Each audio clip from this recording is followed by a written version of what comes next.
Vote একটা গুরুত্বপূর্ণ জিনিস। আপনার ভোট আপনি একজন আলেমকেও দিতে পারেন, একজন চোরেকেও দিতে পারেন, এটা আপনার সিদ্ধান্ত। কেন আপনার সিদ্ধান্ত? আপনি যদি একজন চোরেকে ভোট দিয়ে সংসদে পাঠান, একটা এমপি পাঠান, মন্ত্রী পাঠান, এই একটা এমপি সংসদে যে যখন চুরি জারি সব কিছু করবে, যদি মনে করলেন যে 500 টাকা চুরি করলো, 500 টাকা চুরির বাগের তো আপনার 250 টাকার চুরির বাঘ আপনার আমল নামায় জমা হবো। কি লেগে আমল নামায় জমা হবো? কেন আপনি চোরকে সাপোর্ট করছেন।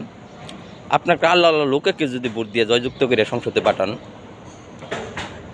হে যত সংসদে যাইয়া যত কথা বলবে, যত কিছু করবে, দেশের উন্নয়ন করবে, দিনই কাজ করবে, এই সোয়াবটাও আপনার অর্ধেক সোয়াব আপনার আমল নামায় জমা হবে। কই সোয়াব জমা হবে আর কই গুনাহ জমা হবে, সিদ্ধান্ত আপনার কাছেই। আপনি চোরেকে সংসদে পাঠাবেন, অটোমেটিক আপনার চোরের বাগি হয়ে যাবেন গা। আর আপনার একজন আলেমরে সংসদে পাঠাবেন ভোট দিয়া, এবং ভালো কাজের বাগি হয়ে যাবেন গা। তাহলে সিদ্ধান্ত আপনার কাছে। বুঝেন নাই কি কইছি?